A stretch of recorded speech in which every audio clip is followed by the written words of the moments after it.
नमस्कार दोस्तों, मैं नरेंद्र स्वागत करता हूँ आप सभी का फिर से डिफेंस रिएक्शन चैनल में। सर माफ़ कीजिएगा कि ये जो रिएक्शन वीडियो है मैं थोड़ा सा देर में दे रहा हूँ। सर जो वीडियो का टॉपिक है वो है Canada arrested 3 Indian over Nijjar assassination, was Indians raw involve. मैं वसंत धवन सर, और चैनल जो है आपको पता ही होगा, स्टडी IQ IS। तो पहले देख लेते हैं। वैसे निज्जर किलिंग के चक्कर में पता नहीं भारत और कनाडा के जो रिलेशन है काफ़ी बिगड़ गए हैं। पता नहीं भविष्य में ठीक हो पाएंगे या नहीं। खैर देख लेते हैं पहले न्यूज़, फिर मैं अपना ओपिनियन दूंगा।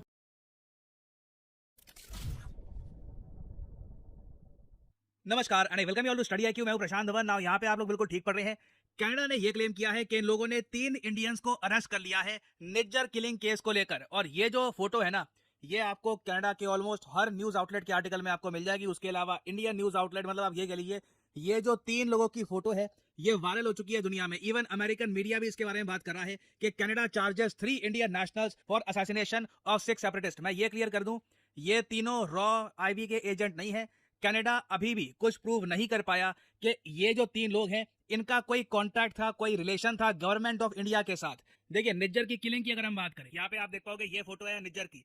ये 45 साल का था जब जून 18 2023 को कुछ अज्ञात लोग आते हैं, गाड़ी से उतरते हैं, और जब निज्जर एक सिख टेंपल के बाहर खड़ा था इसको गोलियां मार के चले जाते हैं। इसकी जो वीडियो है ये भी दुनिया के सामने बाद में आई थी। बहुत ज्यादा हॉरिफाइंग वीडियो थी, वो मैं ऑब्वियसली प्ले कर नहीं सकता। मगर यहाँ पे आपको ये भी जानना होगा कि निज्जर अपने आप में था कौन। कनाडा के हिसाब से ये एक कनेडियन नागरिक है, और कनाडा का जो भी मीडिया है वो निज्जर के लिए वर्ड्स यूज करता है सिख एक्टिविस्ट। इस पर्टिकुलर केस में भी यहाँ पे आप देख पाओगे 3 इंडियन नेशनल्स को अरेस्ट कर लिया है कनाडा में for the murder of Sikh activist. Now Nijjar की अगर हम हिस्ट्री देखें तो बहुत सारी चीजें पता लगती है। पहली बात तो निज्जर जुड़ा हुआ था सिक्स फॉर जस्टिस ग्रुप के साथ। ये ग्रुप भारत में बैंड है। उसके अलावा जो खालिस्तान रेफरेंडम बार बार होते थे कनाडा में, उसमें भी निज्जर की एक्टिव पार्टिसिपेशन थी। भारत सरकार के कहने पर 2 बार इंटरपोल ने रेड नोटिस भी इशू किए थे निज्जर के अगेंस्ट। और कई इंडियन मीडिया के आर्टिकल्स ने यह भी बताया है कि निज्जर एक आर्म्स ट्रेनिंग कैंप ऑर्गेनाइज करता था कनाडा में। बेसिकली AK-47 और वेरियस और टाइप की जो राइफल्स हैं ये चलाते कैसे हैं, इनको यूज कैसे करना होता है, इसकी ट्रेनिंग निज्जर को मिली थी पाकिस्तान में। और निज्जर बिल्कुल पाकिस्तान गया भी था। इसकी इमेजेस इंटरनेट पे अवेलेबल है।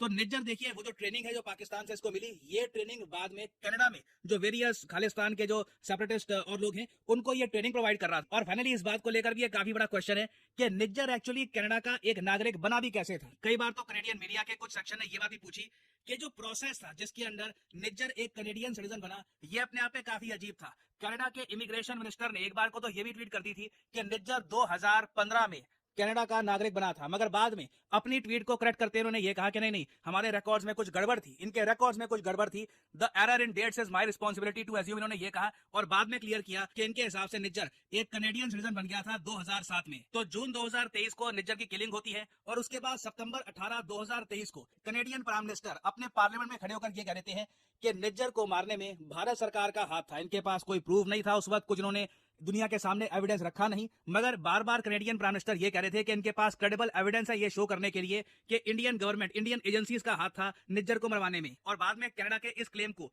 थोड़ा सा सपोर्ट मिला फाइव आइज कंट्री USA से। ये मैं आपको पहले बता चुका हूं। फाइव आइज एक इंटेलिजेंस ग्रुप है जहां पे Canada, US, Australia, New Zealand, UK आपको मिलेंगे। ये 5 countries in depth intelligence information आपस में शेयर करते हैं। तो जो USA के एम्बेसडर हैं टू इंडिया, डेविड कोहेन, इन्होंने कहा कि हमने देखिए कुछ इंफॉर्मेशन कनाडा के साथ शेयर करी है। वो इंफॉर्मेशन अगेन क्या थी, क्या जेन्युइनली उससे अप्रूव हो जाता है कि इंडिया का हाथ था निज्जर की किलिंग में, इसके बारे में कोहेन ने कुछ नहीं बताया। मगर कनाडा अपनी तरफ से लगातार ये क्लेम कर रहा था कि इंडियन गवर्नमेंट की वजह से ही निज्जर मरा है। और इवेंचुअली क्या होता है कि इंडिया और कनाडा के रिलेशंस खराब होने स्टार्ट हो जाते हैं। इंडिया ने ऑफिशियली ये कहा कि कनाडा एक सेफ हेवन, हेवन ये वर्ड नहीं है, हेवन, हेवन होता है ऐसी जगह जहां पे सुरक्षित तरीके से आप रह सको। कनाडा एक सेफ हेवन है आतंकवादियों के लिए। उसके अलावा इंडिया ने यह भी कहा कि कनाडा में बहुत सारी एंटी इंडिया एक्टिविटीज हो रही है।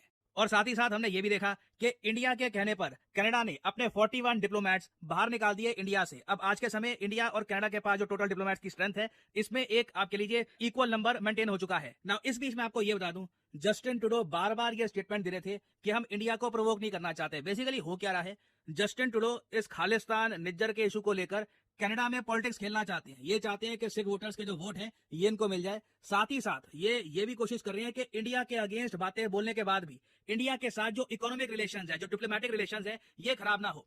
ये जो हिपोक्रेसी है ये हमको तब दिखी जब इस सब के बावजूद ये सारी चीजें हो रही है, इंडिया ने ओपनली ये कहा कि कनाडा सेफ नहीं है इंडियंस के लिए, कनाडा सेफ हेवन है फॉर टेररिस्ट, उसके बावजूद जो टॉप कनेडियन पेंशन फंड्स हैं इन्होंने $438 मिलियन इंडियन हाईवे ट्रस्ट में इन्वेस्ट किए हैं। नाउ ये मैं आपको समझाता हूँ इसका मतलब क्या है। बहुत सारे कनेडियन लोग अपना पैसा कनेडियन गवर्नमेंट को पकड़ाते हैं हर महीने या फिर लमसम तरीके से, इस उम्मीद से कि जब वो बूढ़े होंगे 60-70 साल के हो जाएंगे तब कनेडियन गवर्नमेंट रेगुलरली उनको पेंशन प्रोवाइड करेगी हर महीने। ना वो कनेडियन गवर्नमेंट की रिस्पॉन्सिबिलिटी है कि सारा पैसा जो इनके पास आ चुका है ये किसी ऐसी कंट्री में निवेश करना है जो बिल्कुल सेफ है, जहां पे इन्वेस्टमेंट पक्का ग्रो होगी। और इंटरेस्टिंगली इस सब डिप्लोमेटिक इशू के दौरान भी ना कनाडा ने अपने पेंशन फंड, जो सबसे जरूरी फंड्स होते हैं जिस पर आप कह लीजिए सरकार की सबसे ज्यादा रिस्पॉन्सिबिलिटी होती है, इसका एक बड़ा chunk $438 million Indian highway trust में इन्वेस्ट किया है, इस उम्मीद से कि 8-10% के आसपास कुछ रिटर्न मिल जाएगा पेंशन फंड में, जो हमको वापस करना है कल को पैसा कनेडियन नागरिकों को, वो ये वापस कर पाएंगे। तो ये जो कनेडियन गवर्नमेंट की डुअलिटी है ना, ये देखना काफी इंटरेस्टिंग है ना। अब आने वाले टाइम में देखना होगा कि ये जो 3 लोग हैं जो अरेस्ट किए गए हैं, एक का नाम है करण बरार, फिर है कमलप्रीत सिंह और तीसरे का नाम है करणप्रीत सिंह, ये कनाडा के हिसाब से एक गैंग के मेंबर हैं। ये तीनों लोग क्या बोलते हैं, क्या स्टेटमेंट देते हैं, क्या कनेडियन अथॉरिटीज के प्रेशर में आके इनमें से कोई एक अगर ये कह देता है कि हाँ जी मेरी रॉ के किसी एजेंट से बात हुई थी, आईबी के किसी एजेंट से बात हुई थी, तो प्रॉब्लम आ सकती है। मगर अभी तक ऐसा कुछ हुआ नहीं है। अभी देखिए ट्रायल भी चलेगा कनाडा में, केस भी होगा और धीरे धीरे बहुत सी डिटेल सामने आएंगी और पॉसिबिलिटी है कि इस अरेस्ट का एक इम्पैक्ट आपको इंडिया कनाडा रिलेशंस में भी दिखे। और मैं फाइनली यहाँ पे आपसे क्वेश्चन पूछूंगा कि वर्ल्ड प्रेस फ्रीडम इंडेक्स के हिसाब से इंडिया की रैंक 2024 इंडेक्स में क्या है। यह है यहाँ पे आपकी ऑप्शंस, 100th, 159th, 55th या फिर 87th। कमेंट सेक्शन में करिए उत्तर। जो लोग सही आंसर देंगे उनकी कमेंट को मैं हार्ट दे दूंगा ताकि बाकी लोग समझ पाएं कि सही उत्तर क्या है। और तो दोस्तों जो वीडियो हो खत्म, और जैसे प्रसन्न सर ने कहा कि ये जो 3 व्यक्ति हैं जो इंडियन से, उन्हें पकड़ा गया है, जबकि कनाडा में काफ़ी सारे ऐसे लोग हैं जो कि इंडिया के लिए क्रिमिनल्स हैं, जबकि कनाडा उन्हें वापस तक नहीं करता। और अगर कुछ होता है तो वो कहता है कि ये सब फ्री ऑफ स्पीच है। जैसा कि पहले भी हुआ था कि इंडियन कमीशन के बाहर खालिस्तानी प्रोटेस्टर ने भारत के झंडे को नीचे गिराने की कोशिश की थी, और वहाँ पर उनकी पुलिस भाई थी ही नहीं, पता नहीं कौन सा नशा करके सो रही थी पता नहीं। पर वहाँ पर जब मतलब एक इंडियन कमीशन मतलब कि बाहर देश के वहाँ पर लोग रह रहे हैं, वो भी गवर्नमेंट के अंडर जो है, वहाँ पर ये जो प्रोटेस्टर है वो क्या कर रहे थे, तब जबकि वो लोग तो पहुँचना ही नहीं चाहिए था।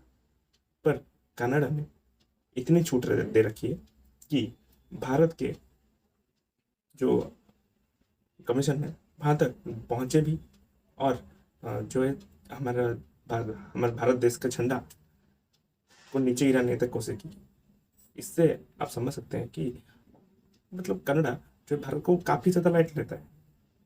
पता नहीं और देश के कमीशन के साथ वहाँ पर क्या होता होगा, लेकिन इतना ज़्यादा प्रोटेक्ट नहीं दे रहा था, जिस वजह से आए दिन भारत और कनाडा के बीच में इधर उधर की बातें होती रहती है। और जो जस्टिन ट्रूडो है उनका दोगलापन तो दिखाई दिया, जो कि पूरे यूरोपियन और वेस्टर्न में है। अपनी जो यूरोप का प्रॉब्लम है पूरी दुनिया की प्रॉब्लम है, और जो दुनिया की प्रॉब्लम है वो यूरोप की प्रॉब्लम है ही नहीं, क्योंकि वो प्रॉब्लम यूरोप में एग्जिस्ट नहीं करती ना। ऐसे होता है ये वेस्टर्न कल्चर लोग, जो कि सिर्फ अपना फायदा देखता है। वेस्टर्न काफ़ी सारे वेस्टर्न कंट्रीज जैसे कहूँ तो यूएसए, जो भारत को अपना अलाई मानता है, जबकि भारत किसी भी कंट्री को अलाई अपना नहीं मानता। मतलब अलाई वर्ड यूज तक नहीं किया जाता। फ्रेंडशिप या कुछ जो ना सबूतों के जस्टिन ट्रूडो ने ये कह दिया कि इसमें भारत सरकार का हाथ है निजर के किलिंग में। तभी जो वेस्टर्न कंट्री से उन्होंने कनाडा का ही साथ दिया, और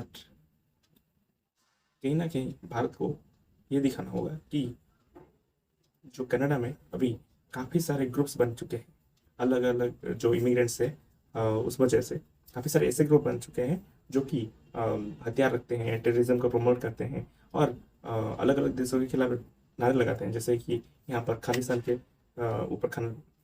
के ऊपर नारे लगाया जाता है ना। उसी तरह से पता नहीं कितने देशों के साथ कितना होगा। वहीं पर मैं सोच रहा हूँ कि देखते हैं किस सबूतों पर इन कनाडा ने अरेस्ट किया इन लोगों को, और ये लोग क्या कहते हैं इन इन तीनों का, ये तीन जो इंडियंस पकड़े गए हैं, निज्जर के साथ किलिंग, निज्जर की किलिंग में कोई कंट्रीब्यूशन है या नहीं, क्या है, आगे आने वाले न्यूज में पता चल जाएगा। और तब तक के लिए नमस्कार, जय हिंद, जय भारत।